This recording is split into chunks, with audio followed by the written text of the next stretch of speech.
Hello, everyone. Welcome back to Behind the Counter, presented by Kaizen. I'm your host, Vicente Yañez. This is the podcast where we take you behind the scenes of retail technology to talk about what's going on, all of the insights, all of the hot takes from the people who live and breathe it every day. And today with me, I have Dan Wittner, Chief Revenue Officer for the Parker Avery Group. How are you, Dan? Good, Vicente. Thank you so much for having me today. No, thank you for being here. And Great to be here. End of the show. We're wrapping up. for being a great sport and enduring one more podcast. Absolutely. Absolutely. Are you ready for all the fame that will come from having your face all over the internet from now on? I can't wait. I'm ecstatic. Let it begin. So let's talk about retail tech, man, because I Sure. think your guys' work and our work, there is a lot of, I'm not going to say synergy, I'm just going to say overlap, because we do and we work on this industry. So what is the one thing that you consider to be the hot topic right now? And I know AI is perhaps that one, but is there a specific aspect of it or a different one entirely? Yep.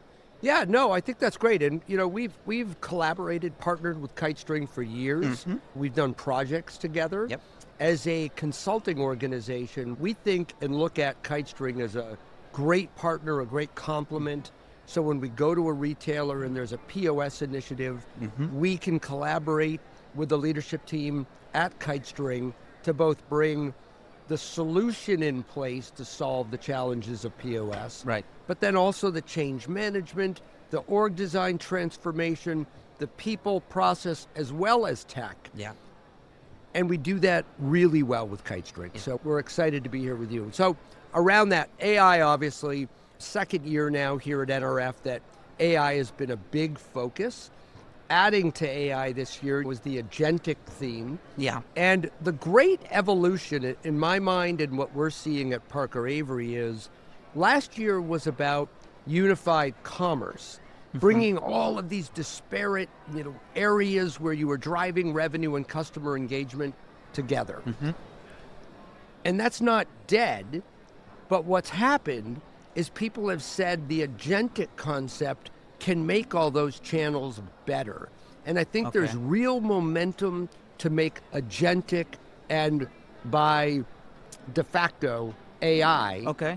real. Yes. So I think there are real projects going on, and we're going to see a lot of very successful value generating agentic concepts in the market this year. I love to hear that because for a while there, it seemed like AI was really not going anywhere. We started a few years ago with these chatbots, and everyone was wooed away by the possibilities of it. And when people would come and tell me like, yeah, no, the uses of AI are infinite, like that was the same to me as I don't have an idea what am I going to use it for. So the fact that there are strong signals on the places where it actually can be used and the ways it can be used, Yeah. that's a very strong indicator of potentials. Yeah, everything in retail, Vicente, takes time, Yes. right? Retail is a laggard when it comes to technology, Yes. when you think about everything out there for verticals in the world. Yeah. And retail is slow. It's tough to change here. Yeah. And we also, especially related to technology, we get folks that want the silver bullet. Yes. And they're like, oh, AI, oh, that's going to fix everything. Yeah. Well, did you build a plan? Have you, in parallel path, done a change management Yeah. proposal? About how you're going to retrain your people? Yeah. Have you done an analysis to see if you have the right people? Right. And that's not new. That's what we should always be doing. 100%. Any kind of innovation, for it to be successful, Yeah. requires parallel path activities Yeah. to make it a win. And so articles come out where 95% of AI projects are a failure. They don't work. Well, that, in my mind, is just all about lack of being prepared. I agree. And that's the reason why I'm going to circle back to change management that you mentioned earlier. Sure. And you're prepared, and you mentioned already great examples on what that looks like or should look like. And the reasons why perhaps retail is a laggard on transformation or be at the forefront of innovation, right? Yeah. Because retailers have already investment in real estate, hardware real estate, right? Yeah. They already have a large footprint of devices. Yeah. It will be costly to just try to rip them off and try to establish a whole new one every time something new comes around. That's right. And change management is definitely a huge one, right? Cultural organization. Sure. That's one of the bigger ones. one of the ones that are more interesting to me, because I work in these enterprise transformation projects or enterprise integration projects, Yeah. in which they forgot to tell the people that we were doing this project. That's great. You should make the T-shirt. Don't forget to tell the people. Yeah, and then every step of the way, That's right. had to explain why are we doing this? Yeah. What are we doing and how we're planning to achieve them, and how their jobs is fine, you're gonna be great, you just need to do this or that, or I want to bring you over so you can help me make this thing happen, but it's always a battle. That's right. Because they forgot that part of change management. And I can imagine that there have been generations of this need for change management, Sure. right? The transition from the staff lane to the idea of a self-checkout. Right. The involvement of mobile applications into the shopping ecosystem within the store, right? The mobile wallet, definitely COVID had a play on contactless interactions in the store, Sure. the driving and the pickup Yeah. for groceries. Yeah. So there's been all of these ones, and definitely AI is right there along the Well, lines of and that. now we have a really challenging scenario, right? We've got this idea that in retail, classically, other than your COGS, your labor model is your biggest expense. Yes. And now we're seeing minimum wage go up pretty significantly in many states. We're Yeah. seeing that line item grow significantly. Yeah. So there's this push from a lot of retail that says, hey, we got to do more with less. And that as a Always, trickle yeah. down on the people as well. We used to run this store with 4 people. Now I want to do it with 1 or 2, which means you need to clean the bathrooms, you need to do this because we're not going to bring in janitorial anymore. Right. So there's a real challenge right now to keep your employees content, motivated, Right. because you're changing the scope of what you're asking them to Yeah. do. Yeah. And you see lots of turnover. So in retail, we're seeing lots of people leaving the job they're in. They think they can go get another job, which they can Yeah. very easily with another retailer. Right. Right. There is, I love that impact, that perspective, because in the end, retailing is not just about the convenience of having a product in a shelf Right. or a one-stop shop to get all my stuff, right? That's right. It's also connective tissue for some communities. Like I remember there was a tornado going through Texas and it destroyed the local dollar store. What does that do for a small town, Ugh, right? brutal, That the whole economy is built up brutal. on that. Yeah, So the fact that leaders or executives may want to do with less people, right. what would that do to a small community, It's tough. right? It's a very thought-provoking. I love bringing these things up It's great. for younger engineers or younger people working in systems Yeah, to understand that their impact of the decisions matter, yeah, that it has a repercussion out there. 100%. And what do you think is one piece of technology that actually it's a real game changer that maybe not a lot of people is paying attention to? There are a lot. There are Okay. some really good things going on. That's part of the beauty of NRF, right? Yeah, yeah. We get a chance to kind of slow down for a couple of seconds Yeah. and come here for a few days and learn. Yeah. And our company, I mean, Parker Avery is about learning what's at the tip of the spear. Yeah. What's out there that's most innovative that we can bring to our clients Yeah. and say, hey, you came to us, you've got a demand planning challenge. We've got lots of really good ideas about how you can build a future state with a roadmap to get to that future Yes. state. And we're going to find and inject along the way really cool new technology. Right. Not technology that's unproven, because the validation that comes with a company arriving at a place like NRF most of the time, not Yeah. all of the time. I get you. I get you. Is exciting. And Yes. so there are lots of things that we're seeing right now advancing all aspects of retail technology Yes. and the entire stack. Back to agentic, right? Yes. I think bots will actually play a pivotal role in the supply chain process this Agreed. year, Yeah. but it will all be contingent upon these retailers getting their data strategies in order. Right. Right now, too many of them, back to the silver bullet, are looking like, hey, I'm going to put these bots in here, and I haven't done my work, my prep work, with not just my data, but really thinking in terms of how the context of my data. Sure. So I've got Yes. lots of data from sales and about my customers, but what's the connectivity? Right. What's the fabric and sequencing that brings all of my disparate data together? That's critical to make agentic happen.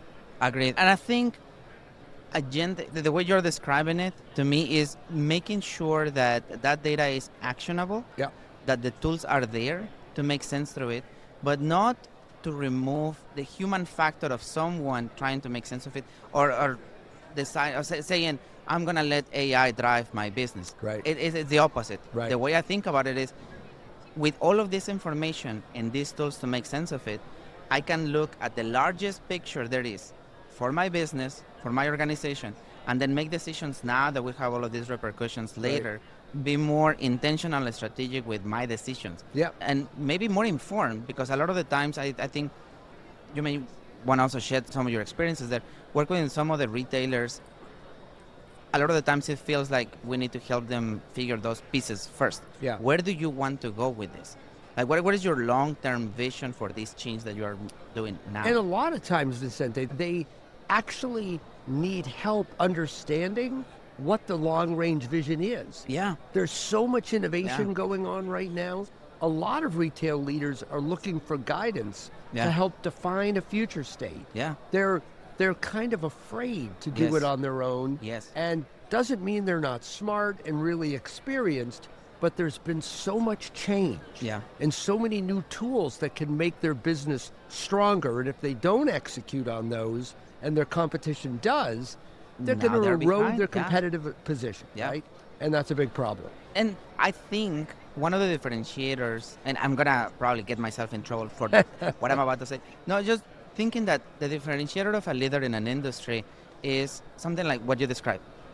You guys coming in and understanding what's going on, going through the noise, doing an objective perspective of it. That's what anyone would expect a leader would do, you know? Like opening that bridge, finding that path, and making sure that whatever else they are bringing in along on that path, they do it safely and cautiously. Because in the end, retailers still, and what you're saying, like they are afraid of doing it precisely because they are smart.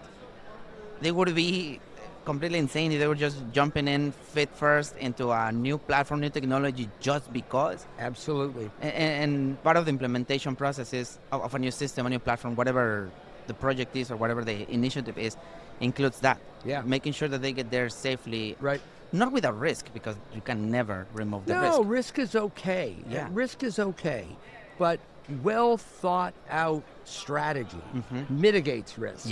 And absolutely. Any kind of strategic change, anytime you're trying to push the envelope and change any aspect of your business, you open the specter of risk. And so how you thoughtfully prepare reduces your exposure. And risk is in every aspect of life, right? 100%. So, what is the one thing that, if you had a magic wand or a genie that would solve the problem, what is the one thing that you would change on the retail experience today? I think it would be that ability around personalization to be very real. So that if I wanted to go in and shop, I can shop in a way that's intelligent, meaning the environment, that retailer is knowledgeable and aware of me. So they understand my preferences, my desires, and this is pretty far in the future, but personalization has taken some big leaps forward. And it's exciting. And so back to, if I could have a completely personalized experience where I'm thinking about this amazing thing and it materializes for me, right? Like almost out of Star Trek, whatever you want that comes out of the food machine, right? That would be kind of cool. You know, I used to use this example when I was discussing feature design. I was no longer doing it, but this is something I like to bring up whenever we're discussing integrations or all kinds of data, right?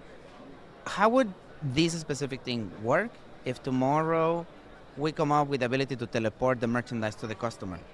And I come up with this sci-fi scenario just to discuss things about the logistics change or the user experience or delivery methods or how would you represent data, just to kind of force almost absurd scenario into the idea of flexibility, Sure. into making sure that you are thinking forward for whatever may come next.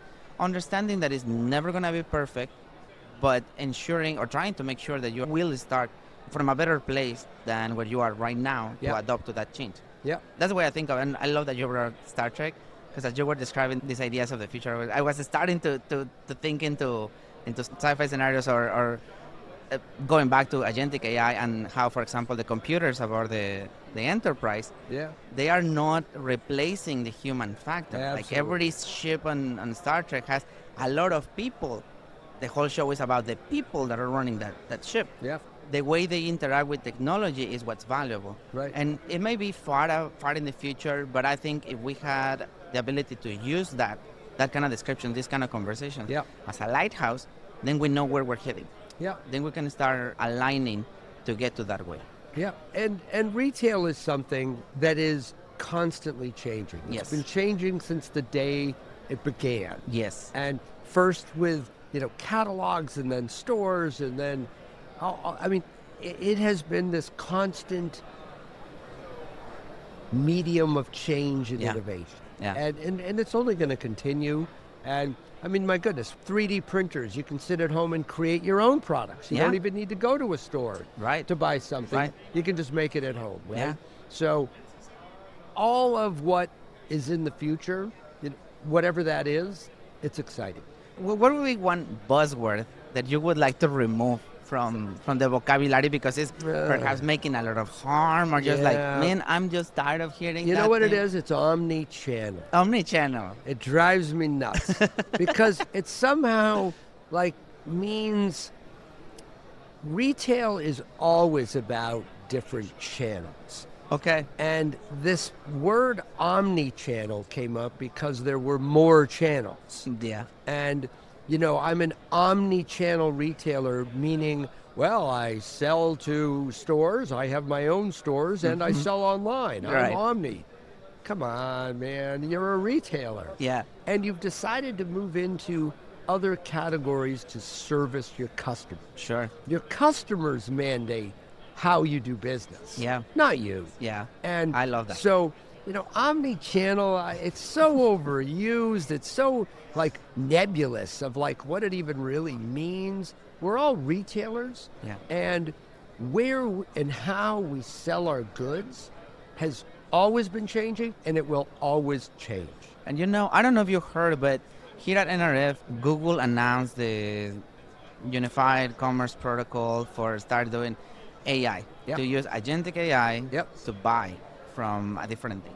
And not a surprise. No, and it Not just a makes surprise. sense, right? Like, okay, if I'm already replacing a bunch of my interactions with technology through the lenses of a AI interface, eventually I'm going to want to buy from that as well. Absolutely. But what does that do to this idea of omni, right? Certainly omni means something bigger than when it did before, because now omni is not just omni within my brand, now it's omni across all of the brands or all of the banners. But that's been going on as well since we created marketplaces, and at the end of the day, there are always going to be more and changing mediums on how we do retailing. Right. And all these search engines, these large language models that allow you to go in and query what you want. Yeah. When's the last time, or I won't pick on Google, but I used to be a giant Google search person. Sure.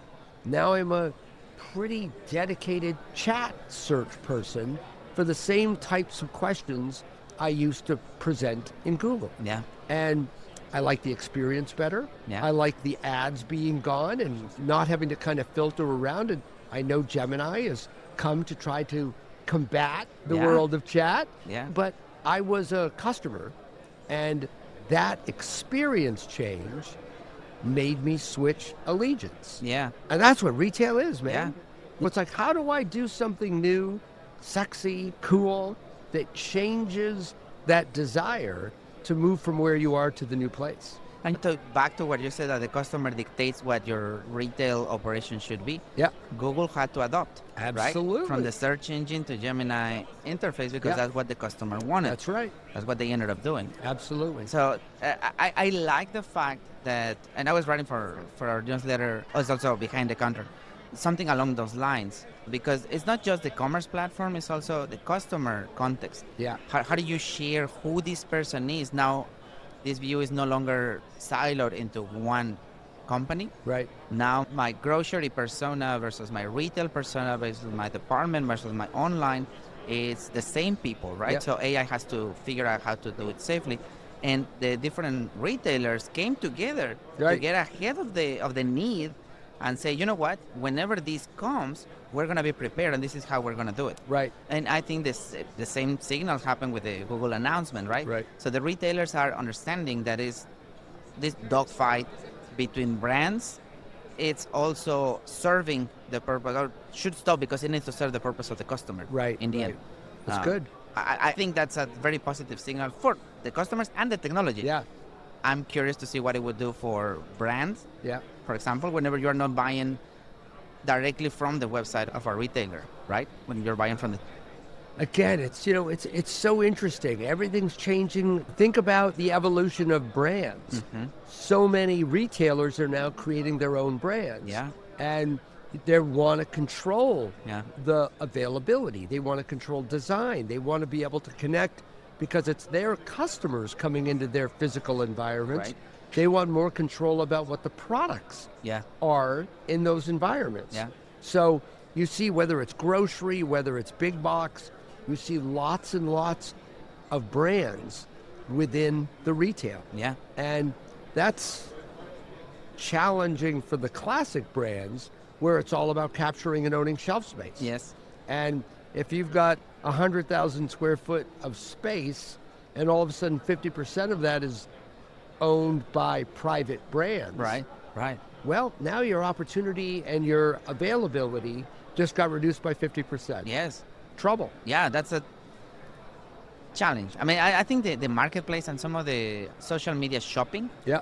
open up that for the customer and Yeah. reduce it up for the brands. Agreed. The ability to define what the brand is Yeah. to begin with. I wanna pivot a little bit for Sure. back to the work that the Parker Avery Group does. What would you say is the one misconception that you see from your clients or your Yeah. customers coming into you guys Yeah. that you have to address constantly? Yep. So a big one is what we were talking about earlier, and it's data, right? They want to address an issue around labor or Okay. demand planning or pricing and promotion or assortment planning. Right. And they think it's about the system and that they've purchased the wrong system. Right. And as you start peeling the layers back, you go, well, okay, you never defined the right requirements. The system you purchased actually doesn't do what you need it to do. Yeah. You never prepared your data in the right way to function with that system. Right. And now it could have been that the provider, the salespeople weren't completely transparent, but that's the retailer's fault. They have to do the diligence. It's incumbent upon them to be intelligent and thorough enough Yeah. to validate what they're being sold. Yeah. And so we see lots of challenges around preparedness, data quality, back to change management. Anytime you're doing something new, you've got to have a change plan. And if Yeah. you don't do it, Yeah. you fail on the adoption front. You fail on the Yeah. training front. Yeah. And now again, it's the system's fault. Yeah. The system doesn't work the way we thought it was. So we run into a lot of that. I agree, because whenever we have the conversations with retailers, we try to push that agenda.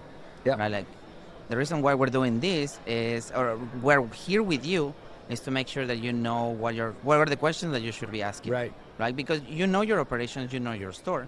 But if you haven't looked at what technology is happening in the past 10 years, Right. you do not know what to ask. You're going to be wooed away by the first salesperson that comes in with the shiniest object. This is why you need really good companies like the Parker Avery Group and KiteString Yes. to advise you. Yes. And Shameless commercial, but it's for a good say, reason. buy here. It's for a good reason. No, I 100% agree with Yeah. you. Just to kind of wrap up this Sure. conversation, What is your optimistic view for the future? You already told us about hyper Yeah, customization, a very good awareness of who the customer is. Do you think we're getting there? Do you think I we have do. tools to get there? Yeah, I do. I think there's a lot of work ahead to get there.